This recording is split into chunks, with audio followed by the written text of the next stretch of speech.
Good morning, friends. Welcome to another version of Exploring the Car, and I am on my way to work.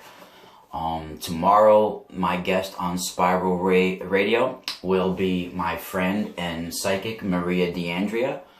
Maria D'Andrea has been on my show once before. It was when I did the Second Sight 7, which is this sort of like a psychic game we play, where I rattle off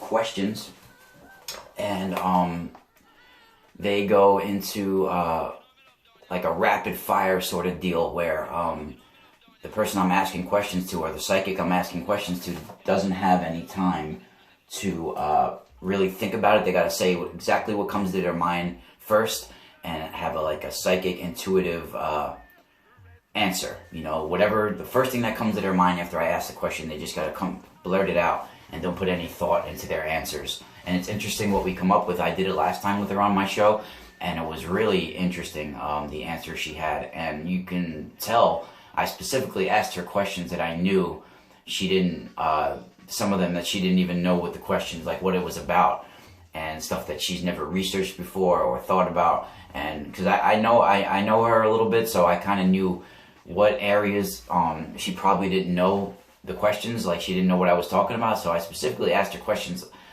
under those categories, and she did amazingly well. And so interesting with some of the things that she's been coming out with. The topic that I wanted to discuss today is going to be part of several videos. I guess we can all I could lump some of these things together in one video, but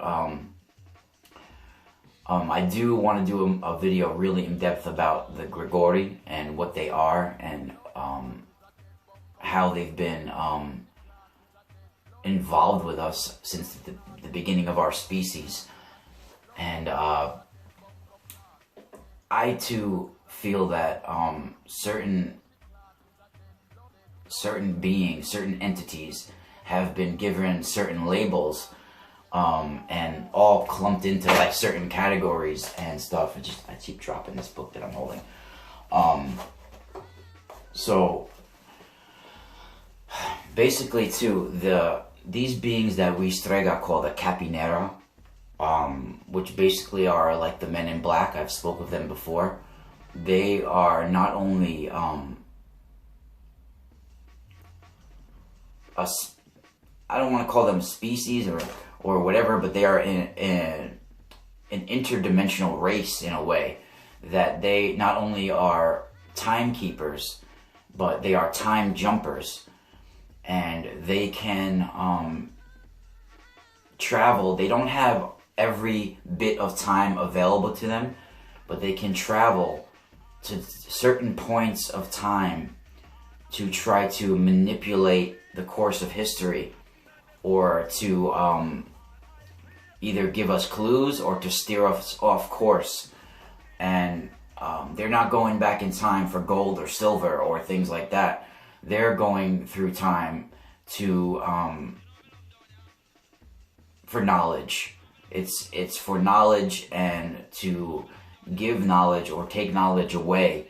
And they have been known to either jump in time and plant and bury certain scriptures, certain tablets that and even possibly certain things like Gobekli Tepe, you know, where things were just buried as soon as they were made.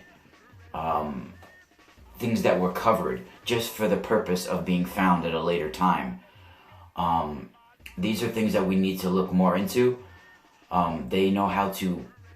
Time doesn't exist the way we see it to them. You know, they don't look at it the way we do. It's time is definitely approached differently than them. You know,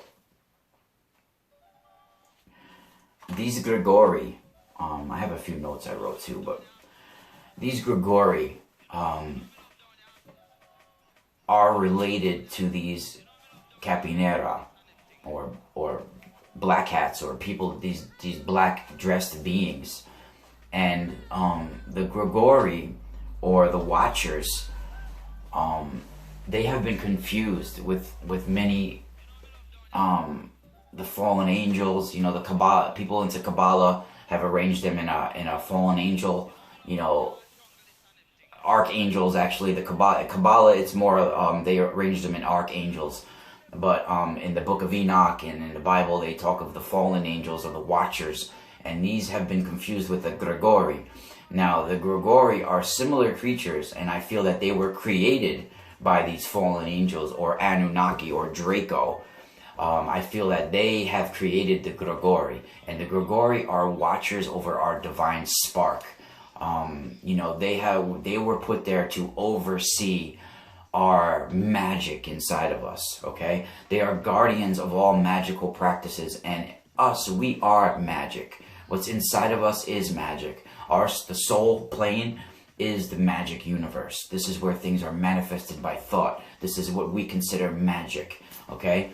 And when these Grigori, they not only were put here to watch over our divine spark and all magical practices, all soul practices, all workings with the oversoul, they are also guardians over stargates and portals. And any person who even draws anything to do with the magic, or that's why I say be very careful with symbols that you use, even a pentagram, okay? Even I'm not even talking, because the inverted pentagram, you're actually giving more intention and more power to the spells of people that use draconian magic and who use these symbols in dark sex magic rituals. So when you draw even a simple pentagram, you are evoking the Watchers, okay? The points of the star are evoking the elements and the Watchers. Anytime you call upon anything like that, you are signing a contract with them. You're welcoming them into your life. You're evoking them and say, hello, I want contact with you.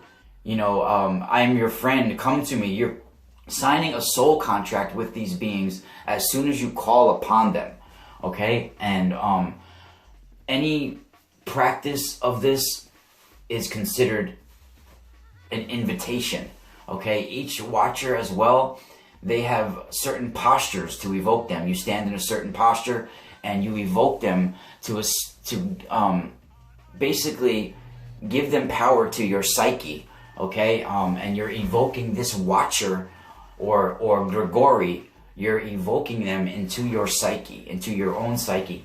And we received this knowledge from the Persians, and then the Persians handed it down to the Etruscans, then the Etruscans handed it down to my lineage.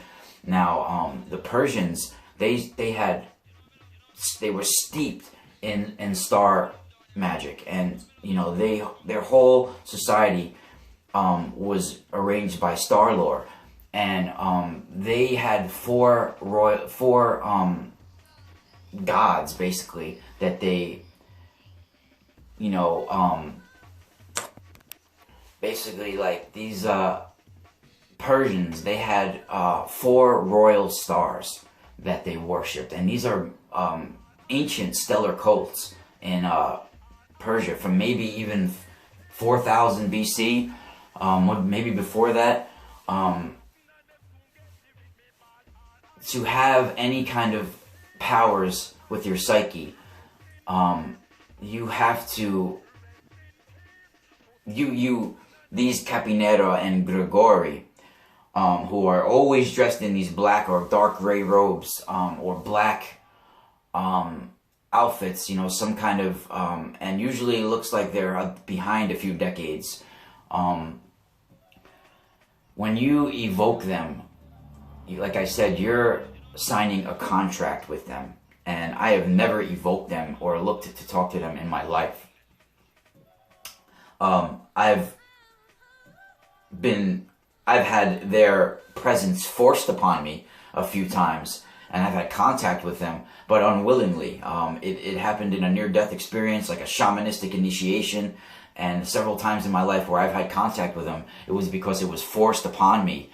And basically the Persians, they worshipped 4 royal stars, and to assume the posture of each star to evoke these gods or these watchers, and you had to stand in certain postures at the north, the south, the east, and the west.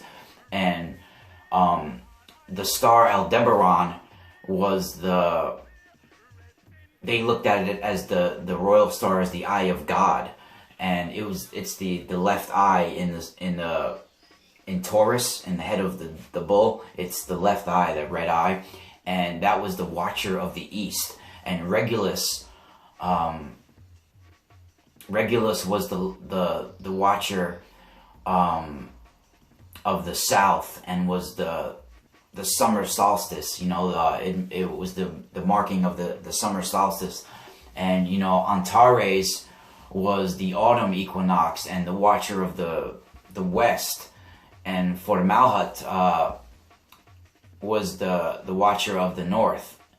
And these are where the ideas of the watchtowers or towers come from. Even in tarot, the tower, you know, these towers are there watching from their towers. You know, they're watching over from us from high on their towers. They are stars. They are the eyes of the night watching over our divine spark. And this is where this idea of watchers come from, and how they were never meant to intermingle with us, only watch over us and keep us controlled. Let us know that we have rulers. I'm going to say goodbye for now, and this is just part 1 of many, and spiral out.